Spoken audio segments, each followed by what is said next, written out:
Hello दोस्तों, welcome to mentor जी। एक बार आपका पुनः स्वागत है मेंटोर जी के प्लेटफॉर्म पर। तो जैसा कि पहली वीडियो आपने देखी होगी और आशा करता हूँ उससे कुछ ना कुछ आपको सीखने को मिला होगा।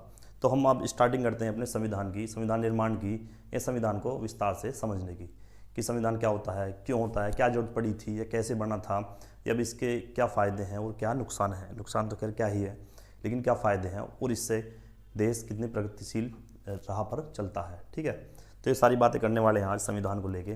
तो हम इस चीज़ को पढ़ेंगे एक 4 सब टॉपिक में बांट कर या 4 सेट्स में बांट कर। वो पहले बता देता हूँ मैं कैसे पढ़ने वाले हैं।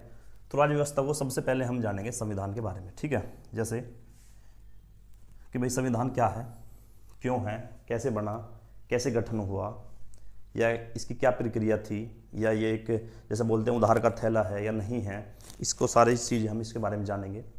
इसको कैसे लागू हुआ, कब इसकी बैठक हुई थी, कब इसके लिए आंदोलन हुए थे, सारी चीज़ें हम इसके कौन कमेटी, कितने समिति के इसके कौन अध्यक्ष था, सारी चीज़ें हम संविधान की बात करेंगे। उसके बाद बात करेंगे राज्य व्यवस्था में शासन के अंग। ये डायरेक्ट क्वेश्चन भी आता है कि शासन के कितने अंग होते हैं या संविधान के कितने अंग होते हैं। तो कितने होते हैं? 3। जैसे पहला है विधायिका, दूसरा कार्यपालिका और तीसरा न्यायपालिका। हिंदी वाले समझ के होंगे, इंग्लिश वालों को थोड़ी दिक्कत है तो इंग्लिश वालों को बता देता हूँ मैं। विधायिका मतलब लेजिस्लेचर, लेजिस्लेचर। कार्यपालिका मतलब एग्जीक्यूटिव,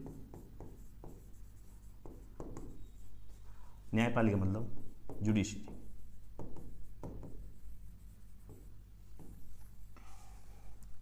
ये 3 चीजें हैं, 3 अंग है। और दूसरा फिर तीसरा आता है, सबसे इंपॉर्टेंट क्या है, संवैधानिक एवं संवैधानोत्तर संस्थाएं, या अब सीधे तौर में बताऊं कि ऐसी संस्थाएं जिनका भारत के संविधान में कहीं भी जिक्र नहीं है, उनको हम इससे अलग से पढ़ेंगे और इनको हम सबसे लास्ट में पढ़ेंगे।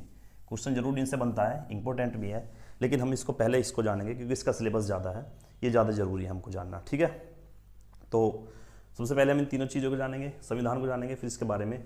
और अभी मोटा मोटा बता देता हूँ मैं, विधायिका, कार्यपालिका और न्यायपालिका में क्या होता है, क्या इसके काम है। संविधान के बारे में बताया अभी कि जिसके अनुसार भारत पूरा देश चलता है, जिसके व्यवस्था सारी इसके अनुसार ही चलती है, वही संविधान है। ठीक है, जिस किताब को हम एक किताब बोलना कोई ठीक नहीं है, ये एक सर्वोच्चतम विधि है या एक सुप्रीम पावर है, इसको हम बोल सकते हैं। ठीक है, सुप्रीम ऐसी बुक है जिसके अनुसार पूरे देश की व्यवस्था हमारी इस टाइम चलती है, वो संविधान है। लेजिस्लेचर क्या है कि जो लोग कानून बनाते हैं या जहाँ कानून बनता है, कानून मतलब कि जिसके आधार पर हम कोई भी निर्णय लेते हैं या जिसके आधार पर हमारी व्यवस्था टिकी हुई है, कानून। ठीक है, एक्ट। तो लेजिस्लेचर मतलब जहाँ कानून बनते हैं। एग्जीक्यूटिव जो उसको लागू करता है, एग्जीक्यूट मतलब लागू करना या अप्लाई करना।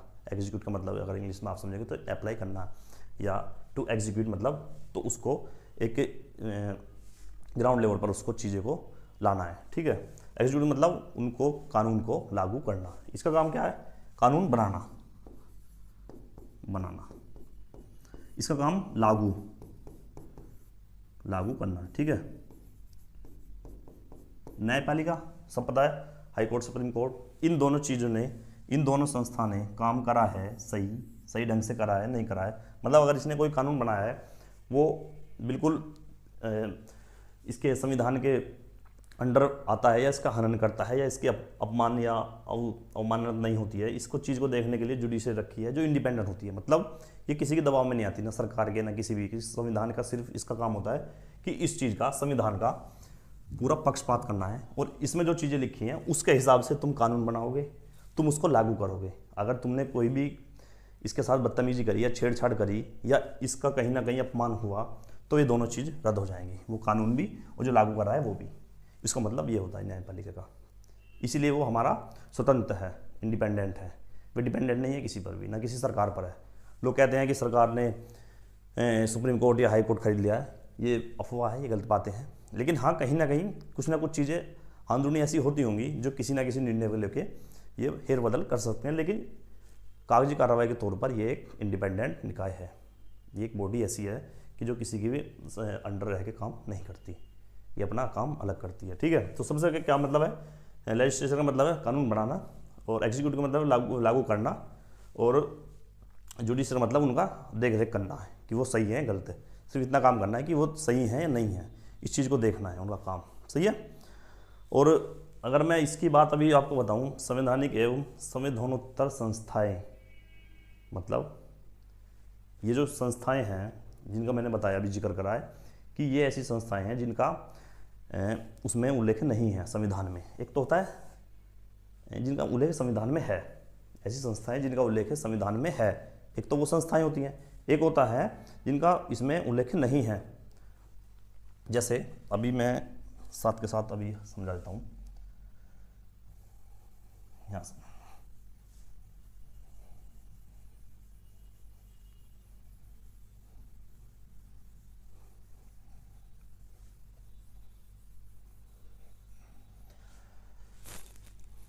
संवैधानिक या कॉन्स्टिट्यूशनल बॉडी, कॉन्स्टिट्यूशनल बॉडी या संवैधानिक निकाय संस्थाएं वो हैं जिनका जिक्र संविधान में है, और संवैधानोत्तर या इसको बोल लीजिए कि जिनका जिक्र संविधान में नहीं है।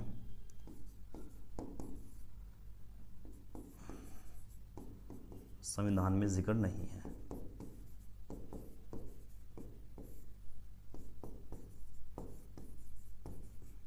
Non constitutional bodies, constitutional bodies कैसे, जैसे आपने पॉलिटी पढ़ी है, जिस चीज़ के लेके या जिस संस्था को लेके आपने कोई अनुच्छेद पढ़ा है, अनुच्छेद का मतलब है कि वे एक संवैधानिक निकाय है, मतलब उसका जिक्र कहीं ना कहीं है।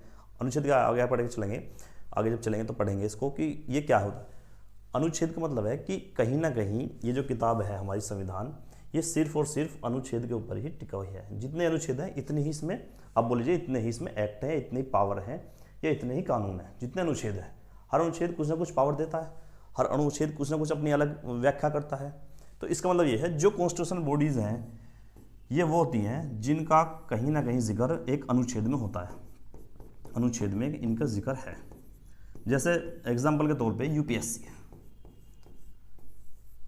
यूनियन पब्लिक सर्विस कमीशन है, इसका जिक्र क्या संविधान में है? आपने देखा है कभी? हाँ है। कब? आर्टिकल 315 यूपीएससी के बारे में बताता है, मतलब अनुच्छेद आ गया तो ये संवैधानिक है। और फाइनेंस कमीशन है, वो भी एक संवैधानिक है, उसका भी जिक्र है।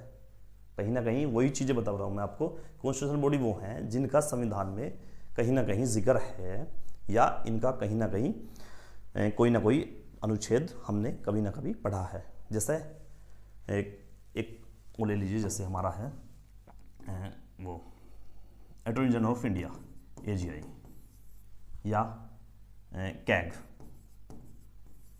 ये दोनों संस्थाएं हैं। क्या इनके अपने अनुच्छेद पढ़े हैं? हाँ पढ़े हैं, दोनों के अनुच्छेद पढ़े हैं। जैसे AGI भारत का महान्यायवादी होता है, न्यायवादी मतलब जो भारत का एक सरकारी वकील होता है, ठीक है, सरकारी वकील जो भी मतलब भारत सरकार कोई भी फैसले होंगे या जो मतलब कोर्ट में जिनकी भी सुनवाई होगी उसकी सरकारी तरफ से जो आदमी जाता है वो भारत का महान्यायवादी होता है, अटॉर्नी जनरल होता है। भारत का महान्यायवादी attorney general of India article 76 के अंडर, आर्टिकल 76 मतलब अनुच्छेद 76 के अंदर ये हमारा काम करता है। तो इसमें अनुच्छेद का जिक्र हुआ है, मतलब ये भी कहीं ना कहीं संवैधानिक है। कैग है 148 है,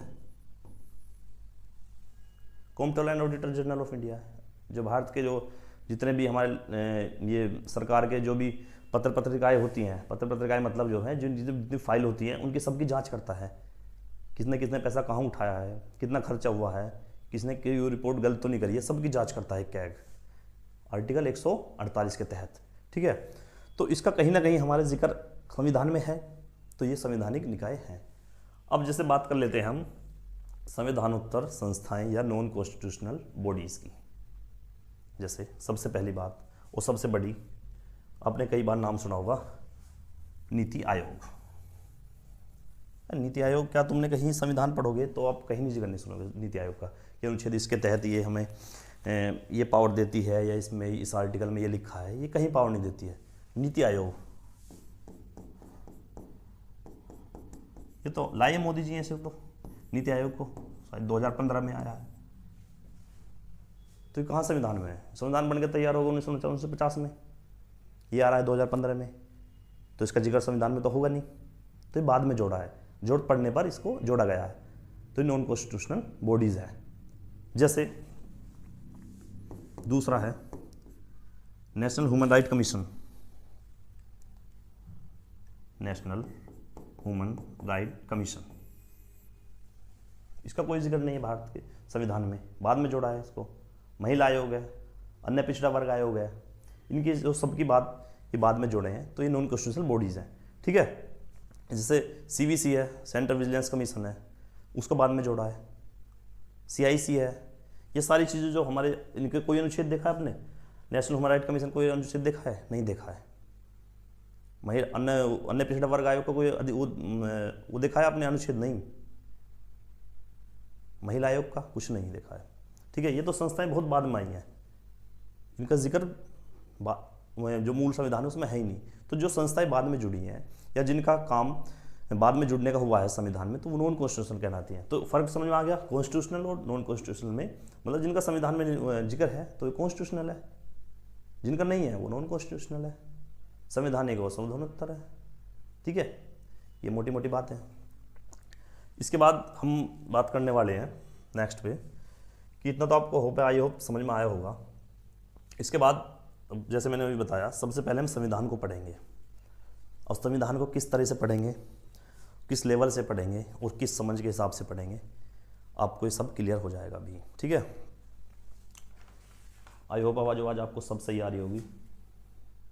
सिर्फ ध्यान से सुनते रहिए स्टोरी के तौर पे, कि मैं अब इस टॉपिक को जो है स्टार्टिंग से संविधान को किस लेवल से पढ़ाऊँगा, और बिल्कुल भी बोरिंग नहीं लगने दूँगा। ये कोशिश मेरी रहेगी कि इस टॉपिक को बिल्कुल भी बोरिंग नहीं बनाऊँगा, ठीक है। सबसे पहले बात आती है कि संविधान क्या है और क्यों है। संविधान क्या है?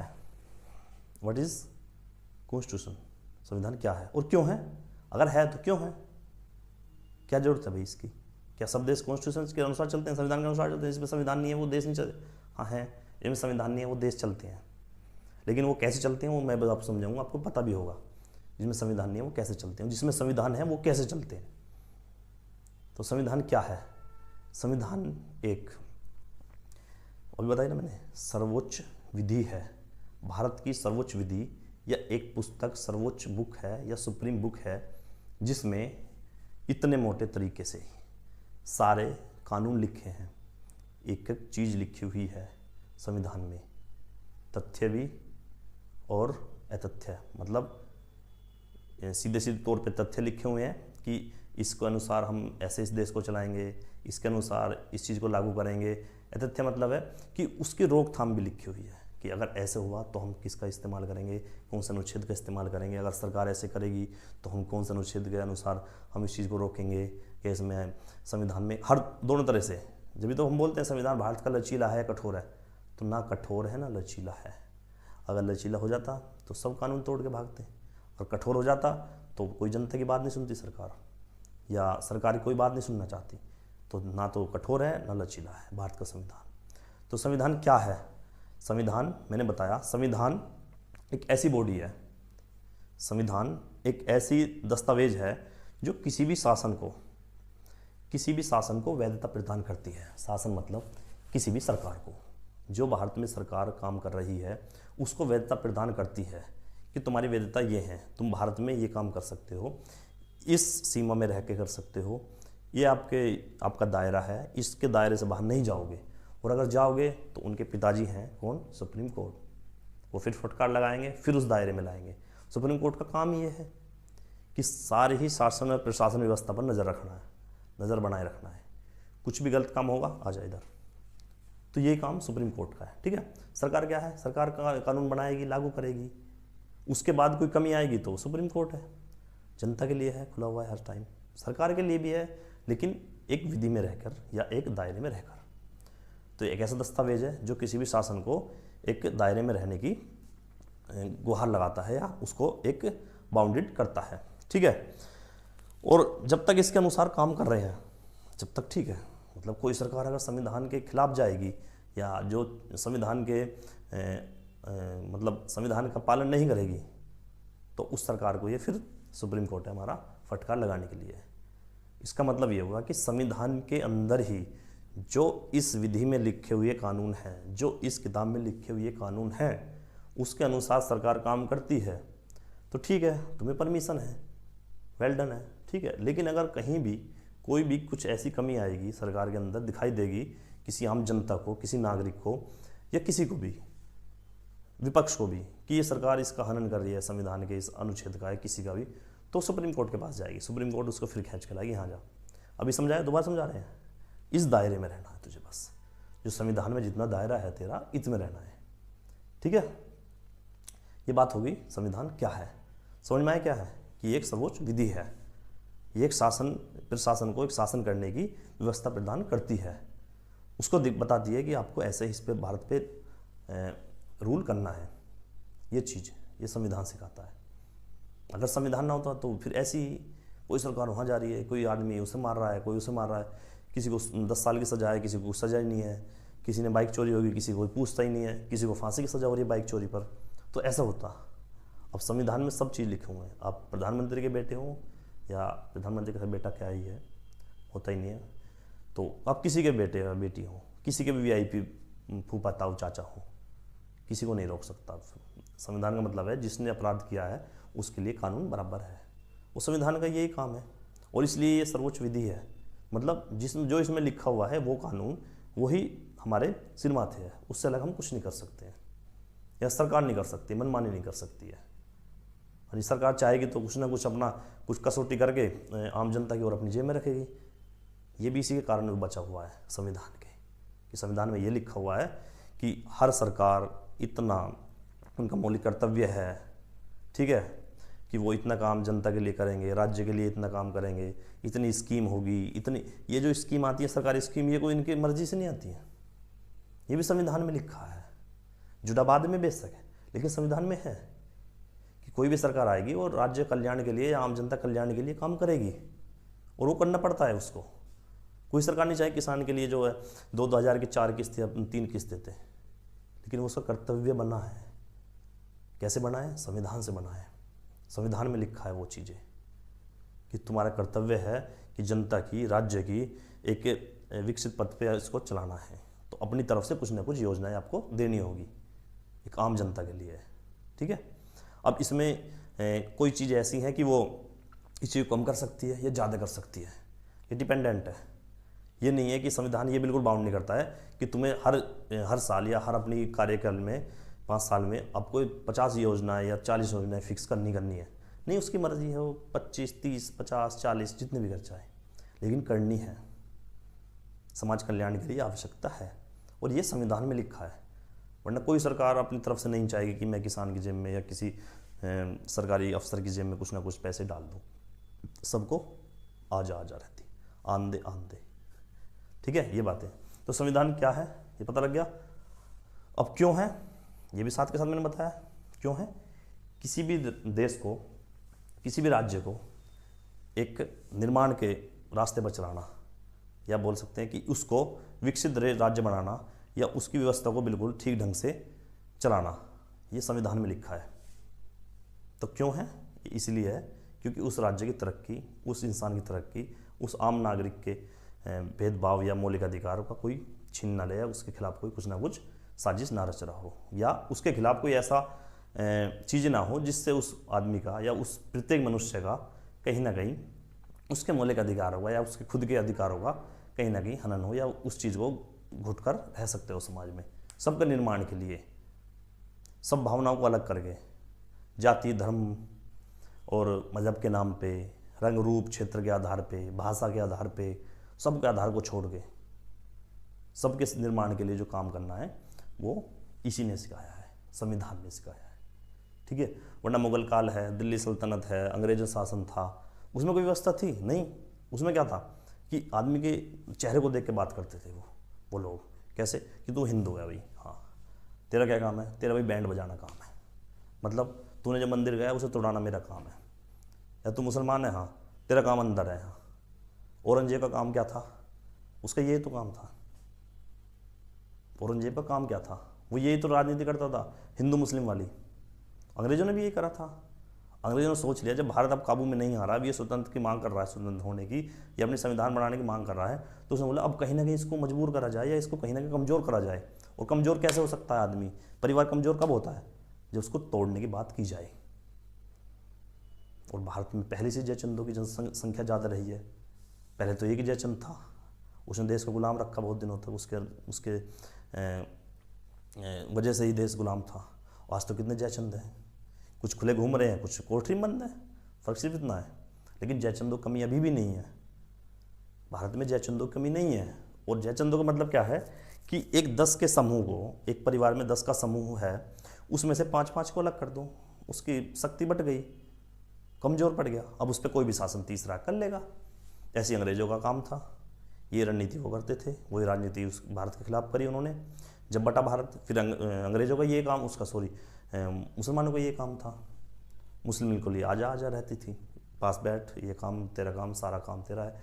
और हिंदुओं को तू वहाँ नहीं जाएगा, तू मंदिर नहीं जाएगा, तेरी कन्याओं से ये शादी करेंगे, पहले तू यहाँ आएगी, पहले फिर वहाँ जाएगी, ये सब काम थे। तो क्योंकि जब संविधान नहीं था तब करते क्या लोग, जब सुप्रीम कोर्ट नहीं था, अंग्रेजों का समय था तो वो उनका अपना था, अंग्रेज वकील थे, अंग्रेजों की सुनवाई होती थी, भारत की कोई एंट्री नहीं थी। अगर भारत का कोई केस भी था तो उसको भारत अपने तरफ से फाइल नहीं करता था, अंग्रेज वकील करता था, अंग्रेजों की शरण में रहता था, फिर उस फाइल को वहाँ दायर करता था, उसकी सुनवाई जो करने वाला था, उसकी तरफ से वकील था, वो अंग्रेज था, जो जज जो फैसला करते थे वो अंग्रेज थे। तो भारत के हित में क्या फैसला आता कि खाक होता काम। अब इंसान को पता थी, आम नागरिक को पता थी हमारी सुनवाई नहीं है, तो वे लाचार थे, मजबूर थे, क्या ही करें ऐसे में लोग। तो जब संविधान की मांग उठी थी, जब संविधान का काम चला था, जब संविधान की जरूरत थी, और इसी कारण आज हम देखते हैं कि अब किसी वर्ग का आदमी चला जाए सुप्रीम कोर्ट में, हाई कोर्ट में या किसी भी अदालत में, फिर उससे ये नहीं पूछते तुम कौन सी बिरादरी के हो, कौन सी जाति से हो, आप गोरे हो या काले हो, आप यूपी से हो, हरियाणा से हो, राजस्थान से हो, कहाँ से हो, अब ये नहीं पूछा जाता है। तभी उसका फिक्र से सीना चौड़ा होता है कि हाँ हमारे भारत में कुछ ना कुछ व्यवस्था है। और व्यवस्था क्या है, वो व्यवस्था सिर्फ और सिर्फ संविधान है। ये किताब है, इस किताब में लिखा है, इस किताब के ऊपर सब नाचते हैं, इसके इशारों पे सब नाचते हैं। और ये नाच ऐसा है जो एक लकीर के अंदर है, मतलब अपने डांस खूब देखे, खूब नृत्य देखे हैं, लेकिन कुछ नृत्य क्या, 1-2 नृत्य ऐसा है जिनका दायरा एक गोला होता है कि आपको इसी के अंदर सारा काम करना है, वो अनुशासन होता है, ठीक है, वो विधि होती है, वो पावर होती है। किसी भी चीज़ को अनुशासित रखना, ये सबसे बड़ी पावर है उस देश की।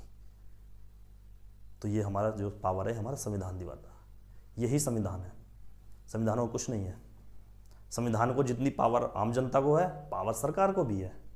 ये नहीं है कि सरकार को ये दबा के रखता है, सरकार का कुछ अधिकार इसने छीन लिया, नहीं, बराबर हकदार है।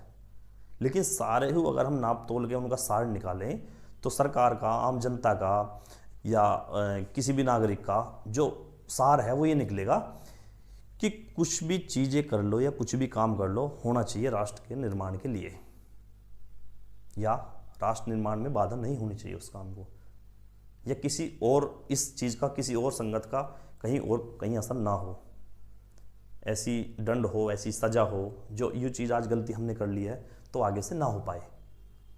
सबका सार यही है संविधान का। संविधान में हर अनुच्छेद में लिखा हुआ है कि अगर तुम्हें रिहा किया जा रहा है या आप कहीं ना कहीं रिहा है तो कहीं ना कहीं आप पर शिकंजा भी कसा जाता है, ठीक है। मौलिक अधिकार है हमारे पास, ठीक है, अनुच्छेद 12 से लेके 35 तक हमारे मौलिक अधिकार हैं, बहुत हैं, लेकिन उसमें सिर्फ ये भी लिखा हुआ है कि इमरजेंसी के समय आपसे छीन भी लिए जाएंगे, ठीक है। इसका मतलब समझ रहे हो कि वो भी आपके 100% नहीं है। अगर वो भी 100% हो जाए ना, और जैसी आज की स्थिति चल रही है, तो लोग कैसे क्या कर लें। वो तो 2 या 3 अनुच्छेद है, 20-21 है, सिर्फ 20 और 21 अनुच्छेद बचते हैं इमरजेंसी के समय। जब भारत में आपातकाल की स्थिति हो, 2 अनुच्छेद बचते हैं जिन पे आप खुले घूमते हो या आप कुछ जी सकते हो, वरना अगर ये सारे अनुच्छेद हो ना तो पता नहीं कितना विश्व युद्ध हो जाते भारत में ही। तो सरकार ने सब चीज़ें संविधान में लिखी हुई हैं, संविधान सभा ने, इन्हें पता था कि आने वाली हमारी पीढ़ी कैसी होगी, इन्हें पता था, और इन्हें अब से 100 साल बाद का पता है, और इन्हें यह भी पता है कि अब से 100 साल बाद ये परिस्थिति भारत की नहीं रहेंगी, बदलेंगी, तरक्की करेगा, राष्ट्र निर्माण का कार्य करेगा, राष्ट्र निर्माण की राह पर चलेगा। तो उन्होंने क्या काम किया, उन्होंने इतना भी करा है कि संविधान बिल्कुल फिक्स नहीं करा, उसने करा है कि कहीं ना कहीं, जैसे अनुच्छेद 368 है उसमें सीधा लिखा है अगर कभी जरूरत पड़े संसद को तो अनुच्छेद में अनुच्छेद जोड़ सकती है, या मतलब उसमें संशोधन कर सकती है, इस किताब में और कुछ लिख सकती है। कितने अनुच्छेद बाद में लिखे हैं सरकार ने, जब जरूरत पड़ी जब ही लिख दिए। ये पावर भी संसद के पास है, किसी उसके पास नहीं है, सुप्रीम कोर्ट के किसी और के पास नहीं, ये संसद के पास है कि उसके अनुसार जब किसी चीज़ की जरूरत पड़ी तो उसमें ऐड कर सकती है। उनको पता था कि लोग कितने विकसित हो जाएंगे, कितनी टेक्नोलॉजी बढ़ जाएंगी। उन्हें उस टाइम फ़ोन का ज़माना नहीं था, उन्हें साइबर क्राइम का नहीं पता था कि साइबर क्राइम ऐसे भी होंगे, हम यहाँ बैठे हैं और पैसे वहाँ से हड़प कर लेंगे, यहाँ से हो जाएंगे, कि हम यहाँ बैठे हैं वहाँ लड़की छेड़ दी है, उसको वो मैसेज भेज दिया है, अब वो किस अनुच्छेद के तहत हमें जो है हम उन्हें सज़ा देंगे। उन्हें पता था कि ये काम भी होंगे। वही वाली बात है कि अपने के दिखते हैं, ऊपर से देखो नीचे से देखो, दांत दोनों तरफ से मिरर इमेज शो करते हैं। तो उन्हें पता था कि कहीं ना कहीं इसकी ज़रूरत पड़ेगी, हमें कहीं ना कहीं इस चीज़ को सुधार करना पड़ेगा। तो उन्होंने ये व्यवस्था भी रखी कि संविधान में हम जब समय पड़ेगा, जरूरत पड़ेगी, सरकार को ये पावर दी कि तुम इसमें अनुच्छेद जोड़ सकते हो, अपनी पावर जोड़ सकते हो, कुछ संशोधन कर सकते हो, जिससे व्यवस्था भारत की बनी रहे।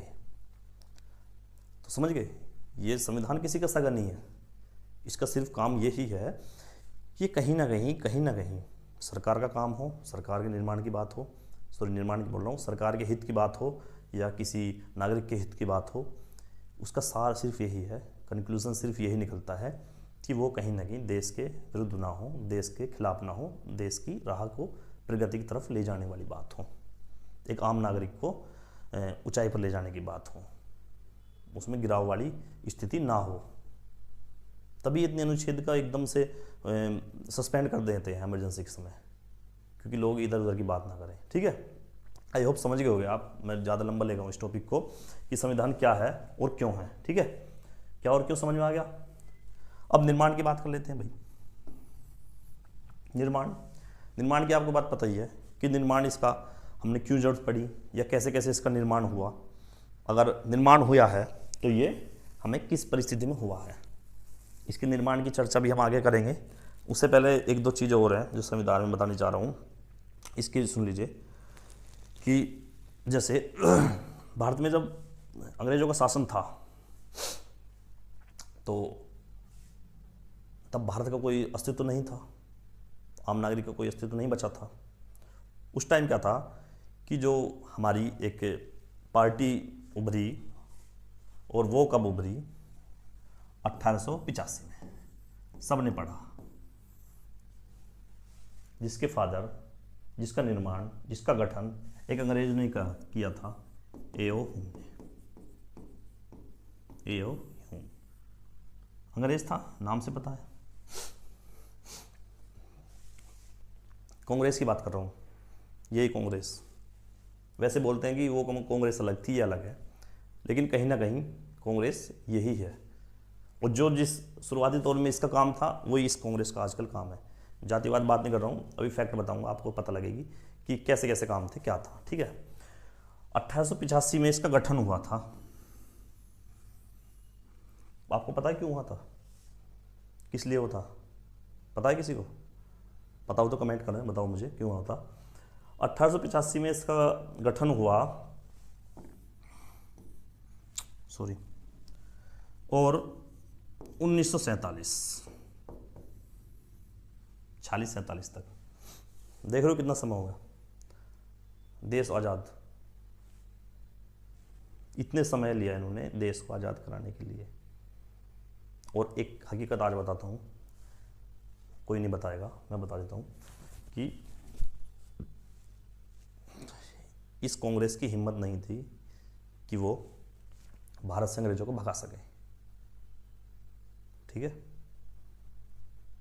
वो उनके खुद के ही कुछ ना कुछ ऐसे टाइम था, उनका टाइम खराब चल रहा था, विश्व युद्ध चल रहे थे, उसके बाद कई देशों पर दबाव बनाने लगे, तो धीरे धीरे उन देशों को आज़ाद करने लगे। इनकी हिम्मत नहीं थी। एक पढ़े लिखे वर्ग के लोग थे, एक रईस थे, बाहर पढ़ के आए थे, जेंटलमैन लोग थे, इनको तब भी दिक्कत नहीं थी। जैसे आज के समय में भी कोई भी कानून बने, पैसे वालों को आज भी दिक्कत नहीं होती है, दिक्कत होती है मध्य वर्ग को, एक गरीब वर्ग को होती है। इनको तब दिक्कत थी ना, इस वर्ग को आज दिक्कत है। आज देश ऐसी किसी भी स्थिति में हो, कुछ भी केस हो, इन्हें आज भी दिक्कत नहीं थी, उस टाइम भी दिक्कत नहीं थी। लेकिन हाँ, सबसे बड़ी बात मैं मानता हूँ इसकी ये थी कि कम से कम इसने शुरुआत करी। शुरुआत किस टाइम करी? 1885 में करी। अब 1885 में शुरुआत करी। अब इनका नाम तो ये था, बोलते तो ये थे कि हमारा जो काम है और हमारा जो निर्माण हुआ है वो भारत को आज़ाद कराने के लिए हुआ है। तो एक और फैक्ट बताता हूँ, देखना।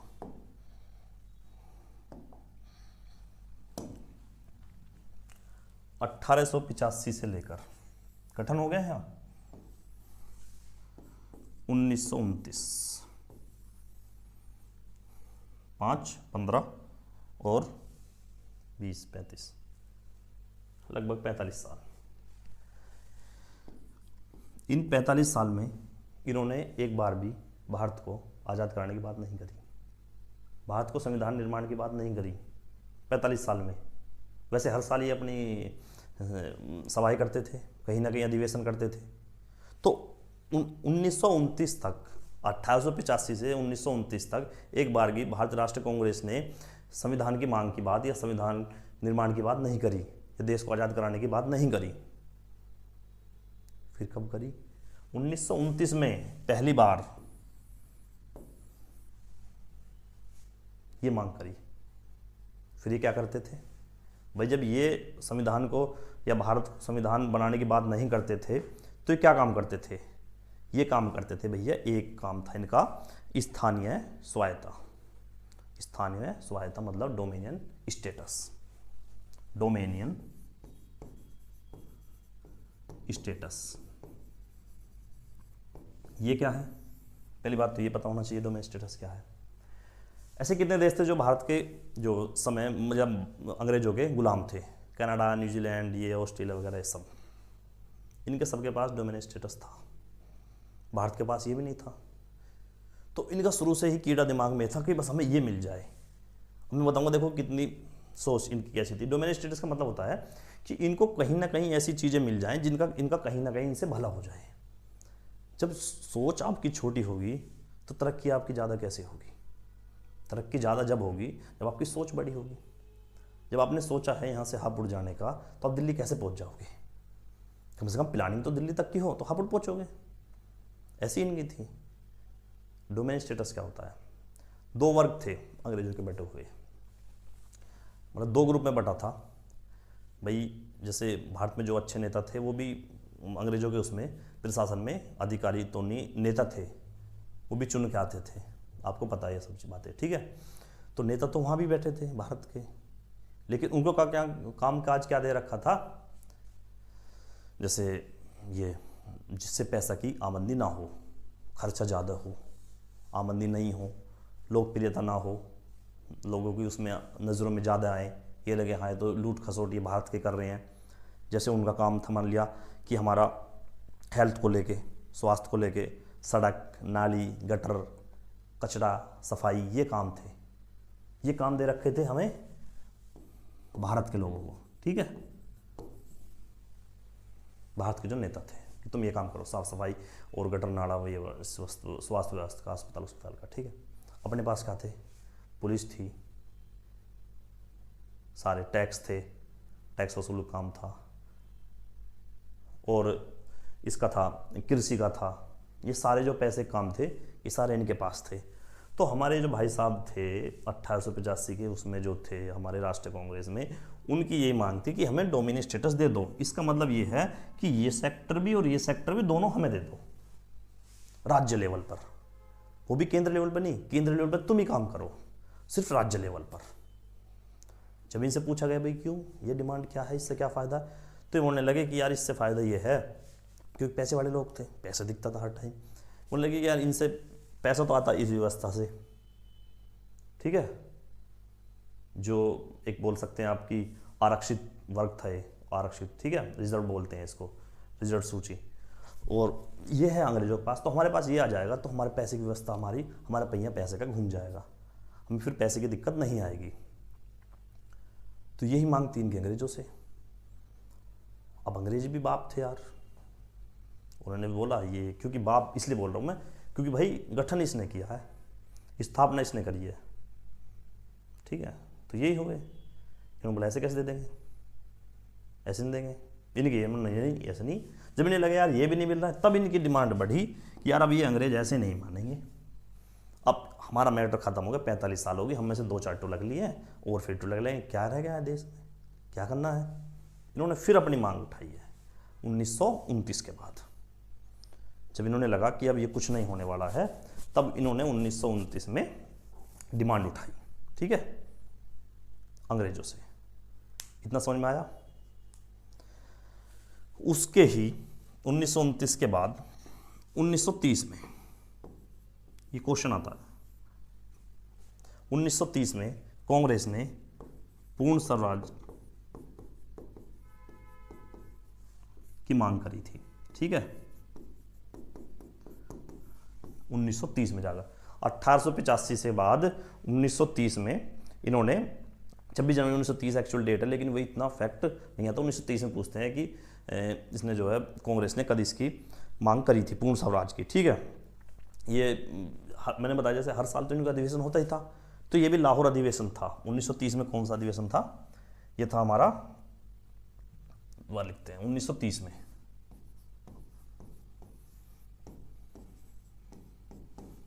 पूर्ण स्वराज की मांग पहली बार थी किसके द्वारा, कांग्रेस द्वारा, कांग्रेस द्वारा 1930, या बोल लीजिए आप 26 जनवरी 1930 पहली बार पूर्ण स्वराज की मांग हुई थी। अधिवेशन था लाहौर का, लाहौर अधिवेशन। अब लाहौर अधिवेशन मतलब मैं बता रहा हूँ आपको, हर साल अधिवेशन होते थे, हर साल ये जो नेता थे आईएनसी के, इंडियन नेशनल कांग्रेस के, हर प्रांत से थे, हर राज्य से थे, भारत के से कोने कोने से थे। तो क्या काम करते थे, साल में एक बार सभी मिलते थे और उस पर चर्चा करते थे कि अब इसमें क्या प्रक्रिया है, हमें क्या रूप अपनाना चाहिए, और हमें अब इस देश के लिए या इस पार्टी के लिए या अंग्रेजों के खिलाफ क्या और रणनीति अपनानी चाहिए। तो ये अपना एक बैठक करते थे सीधी सी, और फिर इस बैठक में जो निर्णय निकलता था उस निर्णय को ये अपने अपने अपने क्षेत्र में पहुंच जाते थे, तो उसको एक पूरे क्षेत्र में अपना उसको लागू करते थे। तो उसका इफेक्ट ये था कि वो पूरे देश में हमको उसका प्रभाव देखने को मिलता था। कांग्रेस के जो भी हमारे नेतागण उस चीज़ को अपने वहाँ अप्लाई करते थे, ठीक है। तो 26 जनवरी 1930 में ये पूर्ण स्वराज की मांग हुई और ये उसमें तय हुआ कि हम पूर्ण स्वराज की मांग करेंगे और हम अब ऐसे डोमेन स्टेटस की मांग नहीं करेंगे, क्योंकि ये देने से गए। लाहौर अधिवेशन, फिर इसका अध्यक्ष की बात आती है तो जवाहरलाल नेहरू थे, ये वो लिख लीजिए आप, पंडित जवाहरलाल नेहरू इसके अध्यक्ष थे। इतनी बातें याद आई दिमाग में आई कि पूर्ण स्वराज की मांग ही 1930 में हुई है। भारत की जो आईएनसी थी इनकी मांग जो हुई थी, ठीक है। अब जब मांग इतनी लेट हुई है और इतनी बात हुई है, तो इसके बाद जो हमारी प्रक्रिया थी, इन्होंने जो करा काम, उसके बाद इस मांग में जो फैसले हुए उन्हें सिर माथे थे। उन्होंने काम किया कि अंग्रेजों से हम इस चीज़ को अब सामने रखेंगे और उनके खिलाफ कुछ ना कुछ आंदोलन करेंगे। अब अंग्रेज भी भाई बाप थे, वही कैसे मानते उन्होंने कहा चलो ठीक है, एक काम करते हैं कि भाई 1939 का जब द्वितीय विश्व युद्ध था, उस समय क्या हुआ कि भाई हमारा जो भारत था वो भाई अंग्रेजों के अधीन तो था ही, तो विश्व युद्ध में सीधा जो भारतीय सैनिक थे उन्होंने विश्व युद्ध द्वितीय में शामिल कर लिया। अब जब द्वितीय विश्व युद्ध में भारतीय सैनिक गए तो उसका प्रभाव और देशों पर पड़ा कि यार ये तो भारत के सैनिक हैं और ये किसके दबाव से आ रहे हैं, ये अंग्रेजों के दबाव से आ रहे हैं। तो उसका कहीं ना कहीं फिर हमारा डोमिनियन जो है थोड़ा डाउन हुआ, हमारी जो देश के खिलाफ जो सोच थी लोगों की, फिर वो विकसित होनी बंद हो गई। फिर वो होने लगा कि यार ये तो भारत के सैनिक हैं जो द्वितीय विश्व युद्ध में शामिल हो रहे हैं। तो कुछ ऐसी सोच वाले देश थे, जैसा हमारा जापान था, बहुत हवाबाज देश थे वो। जापान की अगर बात बताऊँ, जापान इतना हवाबाज था, कितना सा जापान है पता है तुम्हें, इत्तुक सा जापान। हरकतें बताऊँ, यूएस से यूएसएस कह रहा तू कुछ नहीं है, मैं नहीं मानता कुछ भी है, तेरे जैसे बहुत फिरते हैं। एक समुद्री जहाज़ था शायद, हाँ जहाँ तक मेरी याद है, बिना बात चुप खड़ा था, जाके दो टपका दिए, उड़ा दिया। हवाबाजी, एटीट्यूड लेवल देखो तो उस जापान का कितनी हवा में था, टपका दिए। अब यार यूएस से जो शक्ति है उसको तुम हल्के मांग रहे हो, हाँ नीति जैसे बहुत हैं, ऐरा गहरा है। उसने कहा यार इसका कहीं ना कहीं ठंडा करना पड़ेगा, इसकी तो राजनीति या नेतागर्दी कम करनी पड़ेगी। अब उन भाई साहब ने वो कहाँ मानने वाले थे, उन्होंने 2 गोले तैयार करे अपने, 2 लड्डू। एक लड्डू हिरोशिमा पर गिरा दिया, एक नागासाकी पर गिरा दिया। जापान ध्वस्त हो गया, जापान ठंडा पड़ गया। जापान इतना ठंडा पड़ा कि अब तक ठंडा है, अभी भी गर्म कहाँ है वो, जापान अभी भी गर्म नहीं है। कहीं सुर्खियों में सुना जापान, कहीं नहीं है। हाँ ऐसे सुन लो तरक्की करी है, डेवलप्ड है, हाँ करी है, लेकिन ठंडा है। अब वो दिवाली में नहीं मनाता, वो इतना ठंडा हो गया। अब वो मुर्गा छाप से भी डरता है जब उसने बम फोड़ दिए थे। ठीक है, तो ये सारी प्रतिक्रियाएं भारत में पूरी दुनिया में चल रही थी। तो भारत को कहीं ना कहीं इस चीज़ का डर था, कांग्रेस को, कि यार द्वितीय विश्व युद्ध खत्म होगा या ऐसी परिस्थिति में भारत का और ना कुछ नुकसान कर बैठे, ये अंग्रेजों के खिलाफ जो कोई देश हम पे आक्रमण कर दे कि भारत के भी सैनिक है, तो इस बात का भी डर था। तो ये सारी चीज़ें हमारी इसमें चल रही थी देश में। तो इसी प्रक्रिया को आगे बढ़ते हुए ऐसी ही अधिवेशन कांग्रेस में चलते रहे कि भैया क्या करना चाहिए, क्या नहीं करना चाहिए। अंग्रेज खुद बुलाते थे कांग्रेस के अध्यक्ष को, बात करते थे कि भाई कोई ऐसी मांग बताओ, कोई ऐसी डिमांड बताओ जिससे तुम्हारे देश का भी और तुम्हारा भी भला हो सके। ठीक है, ये जाते थे, डिमांड रखते थे अपनी, अंग्रेज कहाँ मानने वाले हैं, अंग्रेज को नहीं मानना। फिर क्या हुआ कि लगभग 22 दिसंबर 1939 की बात करता हूँ मैं। 1939 में ही जो है वो था, ये बोलते हैं जब सेकेंड वर्ल्ड वॉर था, तो 1939 में ही जब भारत के सैनिक इन्होंने अंग्रेजों ने उसमें द्वितीय विश्व युद्ध में शामिल कर लिए, तो यार इससे बड़ा आक्रोश आया कांग्रेस के नेताओं में भी, और जो हमारी दूसरा दल पैदा हो रहा था उस टाइम, मुस्लिम लीग, उसमें भी। तो उस दिन ही मुस्लिम लीग ने अपना मुक्ति दिवस के रूप में मनाया। ये क्वेश्चन आता है, ठीक है, कि 22 दिसंबर 1939 को मुस्लिम लीग ने मुक्ति दिवस के रूप में मनाया था। ठीक है, और राष्ट्रीय कांग्रेस के जितने भी नेता थे उन्होंने सबने इस्तीफा दे दिया था उस सरकार से, अंग्रेजों की से, कि यार ये तुम अच्छा नहीं कर रहे हो, हमारा वो नाम, हमारा कैरेक्टर वो डाउन कर रहे हो। ठीक है, बात फिर कैरेक्टर और एटीट्यूड पे आने लगी। ये भी इंग्लिश बोलने लगे भाई साहब कि यार अब ये सिर के ऊपर से पानी जा रहा है बिल्कुल, अब इस मैटर को ख़त्म करो, और हम इसमें शामिल नहीं हो रहे हैं। हमारे इनको सैनिकों को उल्टे बुला, इतने तो हिम्मत नहीं थी कि सैनिक के कहने से उल्टे आ जाएं, लेकिन इतना था कि भाई इन्होंने विरोध किया पूरा, मुस्लिम लीग ने भी और इसने भी। अब जब अंग्रेजों ने देखा यार अब तो ये बड़े स्तर पर विरोध हो रहा है, तो इन्होंने फिर अपना लड्डू फेंकना चालू कर दिया कि अब इनको कैसे मनाया जाए। ठीक है, अब अंग्रेजों ने कांग्रेस को मनाने के लिए जो है एक प्रस्ताव लाए, जिसका नाम था अगस्त प्रस्ताव, अगस्त ऑफर 1940 में। ठीक है, दूसरा फैक्ट है, ये क्या था, अंग्रेजी को ही था, अंग्रेजों ने बनाया था, अंग्रेजों ने भेजे थे। ठीक है, इसमें क्या था, इनकी सीधी सीधी मांग थी कि भी कांग्रेस को बुलाओ और मुस्लिम लीग को बुलाओ, बात पूछो क्या बात है। एक लड्डू सबसे पहले था इनका कि कांग्रेस को या भारत को ही बोलते थे कि यार इस युद्ध में तुम शामिल हो जाओ, इस युद्ध के बाद हम तुम्हें आज़ाद कर देंगे। इसमें भी ये पहले विश्व युद्ध 1914 में हुआ था, उसके बाद भी ये बोला कि यार तुम इस युद्ध में साथ दो, या इस युद्ध के बाद हम तुम्हें स्टेटस जो है दर्जा तुम्हें दे देंगे, हम तुम्हें अपना संविधान निर्माण करने के लिए आपकी कमेटी गठित कर देंगे और आपको संविधान बना देंगे आपका, और तैयार करके आपको दे देंगे, आप अपने स्वतंत्र रूप से आपको देश को चलाना चाहिएगा फिर। ठीक है, लेकिन वो पहले विश्व युद्ध के इंतजार करा, तब नहीं हुआ। फिर जब सेकंड विश्व युद्ध हुआ उस टाइम परिस्थिति ज़्यादा बिगड़ी थी, अंग्रेजों की हालत जब खराब हो रही थी, तो इन्हें लगा कहीं ये भी देश न जाते रहे, तो इन्हें फिर लड्डू देने की कोशिश करी हमें। तो बोला कि 1939 में जो वो युद्ध चल रहा था कि यार इसके बाद जब ये शांत हो जाएगा, मामला सही हो जाएगा, इसके बाद तुम्हें हम आज़ाद करेंगे। अब भारत बोलने लगा कि यार ये तो बात हम बहुत दिन से सुनते आ रहे हैं, 14 से और 39-40 साल ही है, इतने दिन तक कौन झेलता है अभी, आज चाहिए तो आज ही चाहिए, जिद के मारे और जिद पे अड़े रहे।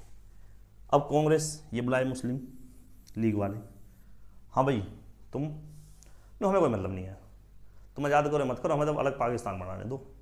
हट, तुम्हारी अलग ही मांग चल रही है, अलग ही जलवे हैं, अलग भाग, यहाँ भारत की बात हो रही है, तुम अलग नाम रख दो पाकिस्तान। उन्होंने कहा हमारा तो यही नाम है, हमारे पाकिस्तान की मांग है, तुम भारत को कुछ दो या मत दो, हमें उससे कोई मैटर नहीं है, हमें सिर्फ और सिर्फ पाकिस्तान की मांग चाहिए, या पाकिस्तान को हमें बस बनाना है, हमें तो तुम पाकिस्तान बना दे दो, भारत को कभी भी तुम आज़ाद करो मत करो, हमें कोई मतलब ही नहीं है।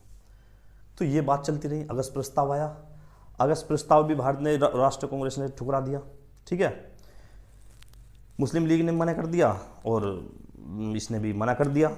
मना करने का कारण यही था कि भाई जापान की परिस्थिति, हालत ख़राब हो गई थी, सबसे पहली बात तो, और दूसरी बात यह थी कि इनके वादे भी झूठे थे, वरना इस वादे को ये निभा भी लेते और मान भी लेते, भारत ने माना भी था पहले विश्व युद्ध के दौरान, ठीक है।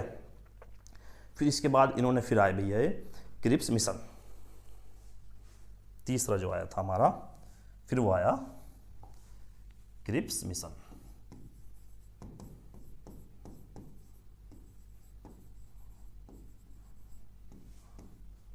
उन्नीस सौ 42 में स्टैफोर्ड क्रिप्स का नाम था ये, स्टैफोर्ड क्रिप्स, ये भारत भेजा भैया, तो जाइए आप समझा खाओ, भारत को आप समझा खाओ। भारत को समझाना इतना आसान काम नहीं है जितना ही समझते थे, लेकिन उन्होंने फिर भी कहा कि भाई तुम समझा खाओ। ये भारत आए स्टैफोर्ड क्रिप्स 1942 में, ठीक है। ये उस टाइम जो है वहाँ के युद्ध मंत्री थे जो भारत भेजे थे, ब्रिटिश में ये युद्ध मंत्री थे स्टैफोर्ड क्रिप्स जो थे, ठीक है। अब इन्होंने आते ने क्या बोला कि भारत को संविधान बनाने का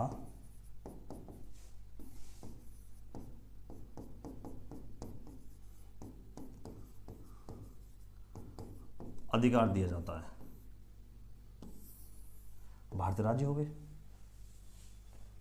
राजी होना था। एक बात और बोली, भारतीयों ही द्वारा इन दोनों चीज़ों में फ़र्क है। संविधान का निर्माण तो पहले भी हो सकता था, पहले बोलते थे, लेकिन क्या थे कि भारत में संविधान निर्माण तब होगा कि भारत में अंग्रेज भी बैठेंगे, ये अपने हिसाब से कुछ नियम लागू करेंगे, कुछ उसमें कुछ एक्ट उसमें तुम्हारे में हेल्प करेंगे, मदद करेंगे। तो इनका मतलब ये था कि जो व्यवस्था हम चला रहे हैं भारत में यही बनी रहे। तो भारत ने नहीं भाई, हम तो अपने हिसाब से चलेंगे, हमारे जो नागरिक हम उसका हनन या उसका जो सम्मान करेंगे या उनकी सबकी रक्षा करेंगे, तो हम अपना संविधान खुद निर्मित करेंगे, खुद निर्माण करेंगे अपने उसका। ये कह रहे थे नहीं भाई हम करके देंगे, लेकिन नहीं, हम सबसे पहले अपने भारत का संविधान हम भारत द्वारा ही होना चाहिए, ठीक है। ये मांग आई थी भारत की तरफ से आईएनसी की। तो इन्होंने, अंग्रेजों ने फिर बोला कि भाई क्रिप्स मिशन के बाद कि ये जो अधिकार है ये हमारा भारत के नागरिकों को ही दिया जाता है, आप इसको अपने संविधान को खुद जो है तैयार करो। इसको भी मैं बोलता हूँ कि भाई जब ये मिशन आया, फिर ये तो आईएनसी को बोला इन्होंने कि ऐसा है, आईएनसी बोले चलो देखते हैं, लेकिन बोला कब कि अभी नहीं, कुछ समय बाद या युद्ध की समाप्ति के बाद। इन्होंने कहा फिर वही बात है, भविष्य की बात आज कर रहे हो तुम, अरे हमें अभी चाहिए, अब ऑन द स्पॉट अब करना है। फिर मुस्लिम लीग से पूछी कि हाँ भाई तुम बताओ, उन्होंने कहा नहीं हमें कुछ नहीं पता, क्रिप्स मिशन हमारे समझ में नहीं आता, हमें तो सिर्फ एक बात है पाकिस्तान। बेटा तुम तो नहीं मानोगे, नहीं हम नहीं मानेंगे, तुम जाओ बाहर में, तुमसे बात करनी बेकार है, यहीं अड़े रहे। यहाँ से एक क्वेश्चन और बनता है, उत्तर तिथीय चेक, ये आपने स्टेटमेंट सुनी होगी, उत्तर तिथीय चेक किसको कहा था? इसको ही कहा था एमजी ने, महात्मा गांधी ने।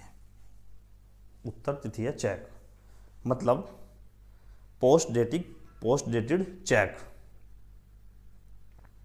ये भी महात्मा गांधी ने बोला था कि एक ऐसा चेक है जिसमें कोई तिथि नहीं है, भविष्य की तिथि है, इसे कोई पता नहीं है कि ये भुनेगा भी या नहीं भुनेगा।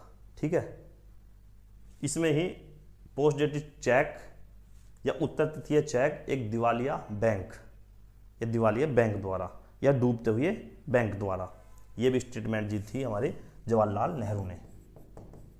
कौन सी? उत्तर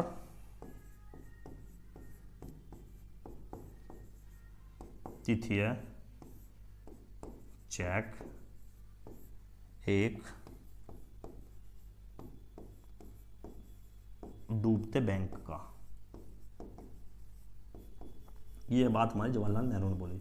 क्या चेक तो है पर ये तो डूबते हुए बैंक का है, इससे हमें क्या ही फायदा होगा। ठीक है, तो ये जो हमारे पॉइंट लिखवाए आप, इसके बाद फिर आगे ऐसी बातें चलती रही तो अंग्रेजों को भी लगा यार अब ये बातें बनने वाली है नहीं, कहीं ना कहीं अब भारत को हमें कहीं ना कहीं अब आज़ाद करना पड़ेगा, अब ऐसे बात नहीं बनेगी, इनको कहीं ना कहीं हमें इनको अपने जो संविधान निर्माण की प्रक्रिया है वो खुद को ही करनी पड़ेगी। ठीक है, ऐसे चलते चलते फिर आगे की जो प्रक्रिया है, आगे जो संविधान सभा का गठन था 1946 में था दिसंबर में, तो 9 दिसंबर 1946 को पहली बैठक हुई थी। इसमें बीच में जो और भी कई घटनाएं हुई थी उन्हें फिर मैं नेक्स्ट वीडियो में बताऊंगा, आज की सिर्फ इतना है। तो हमने पढ़ा सिर्फ यही है संविधान क्या है, क्यों है, और संविधान का निर्माण तो अभी नहीं पढ़ा, बस ये पढ़ा क्यों है क्या है, और फिर थोड़ा सा एक ब्रीफ हमने थोड़ा सा उसके बारे में पढ़ा है कि 1885 से और अब तक की जो इनकी सभा, जो पहली संविधान सभा जो हुई थी 9 दिसंबर 1946 को, इसके बीच की जो प्रक्रिया थी या कैसे कैसे डिमांड उठी, कैसे कैसे हमारा ये आंदोलन चले, कैसे हमारी मांग मजबूत होती गई, और तब जाके अंग्रेजों ने हमें 9 दिसंबर 1946 को एक पहली संविधान सभा की निर्माण की मंजूरी दी और हमने अपना भारत का संविधान खुद भारतीय द्वारा लिखा है। ठीक है, क्वेश्चन बहुत इंपॉर्टेंट बनते हैं यहाँ से, इसलिए थोड़ा सा डीपली पढ़ा रहा हूँ, स्टोरी के बेस पढ़ा रहा हूँ। मुझे आशा है आपको ये समझ में आया होगा। ठीक है, और अगर समझ में आया तो कमेंट करना, ठीक है, लाइक करना, और अभी ऐसी ही वीडियो आएंगी, आपको पता भी नहीं लगा कब फैक्ट तैयार हो गए हैं या कब फैक्ट जो है आपके ये दिमाग में छप गए हैं। सारी चीज़ें ऐसी कोशिश करेंगे इस तरीके से पढ़ें, और इसके बाद आप बुक्स ले लें या कोई भी थ्योरी बेस या कोई फैक्चुअल बेस आप कोई वन लाइनर करेंगे ना, तो आपको यहीं से हिट हो जाएगा, कोई दिक्कत नहीं आएगी कभी भी किसी भी तरीके की। मैं कोशिश करता हूँ सारे फैक्ट और सारी करंट की सिचुएशन भी अपडेटेड बिल्कुल आपको कंटेंट दिया जाएगा। अपडेटेड से मतलब ये है कि पुराना मैटर नहीं, या पुरानी किताबों में कुछ जो मिस्टेक थी उन्हें सुधार के अब इसमें आएगा। हो सकता है इसमें एक दो मिस्टेक हों, मैं नहीं मानता कि भाई मैं बिल्कुल 100% श्योर हूँ, पर कोशिश यही है कि यार बिल्कुल आपको चीज़ें बिल्कुल सटीक तरीके से दी जाए। ठीक है, तो फिर आशा करता हूँ अगली वीडियो में मिलेंगे। और हमारा कहाँ पहुँचे हम इस टाइम राज्य,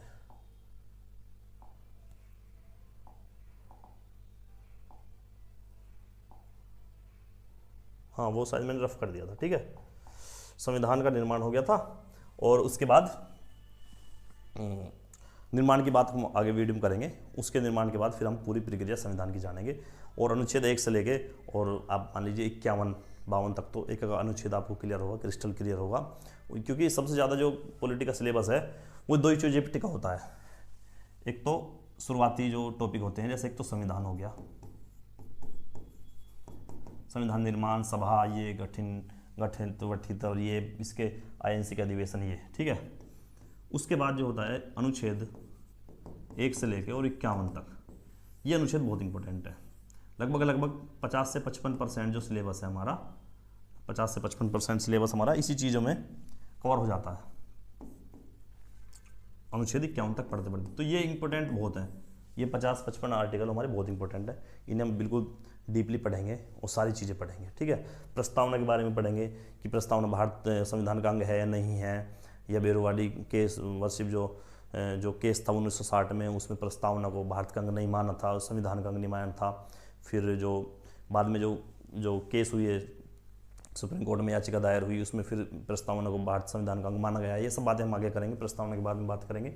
अभी तो भारत का निर्माण की बात होगी, भारत को फिर प्रस्तावना की तो सबसे लास्ट में बात है, ठीक है। उससे पहले फिर और कई बातें होनी है संविधान को लेकर, तो हम थोड़ा सा स्टार्टिंग है तो इसलिए थोड़ा सा और इस चीज़ को विस्तार से पढ़ा रहे हैं, क्योंकि ये बेस होता है किसी भी टॉपिक का या किसी भी सब्जेक्ट का, ये बेस होता है। और ये समझ लिया ना, फिर आपको सारी चीज़ें क्रिस्टल क्लियर हो जाएंगी। इन चीज़ों में थोड़ा बात तक डिफेक्ट होता है बच्चों को कि भाई राज्य की पता नहीं लगी, बाद में पता लगी कि भारत एक राज्य है। फिर हमने सारी किताब वापस पलटी, अरे राज्य है, राज्य तो मतलब यार ये यूपी क्या है। तो अगर हमें शुरू में पता लग जाएगा तो ये सब चीज़ें हमारे लिए ईजी हो जाएंगी पढ़नी। फिर आप कोई से भी कितनी भी हार्ड किताब किसी भी लैंग्वेज हो, आप उसको ईजिली पढ़ लोगे, ठीक है। तो यही था। तो बाकी मिलते हैं नेक्स्ट वीडियो में, तब तक ध्यान रखना। जय हिंद, जय भारत।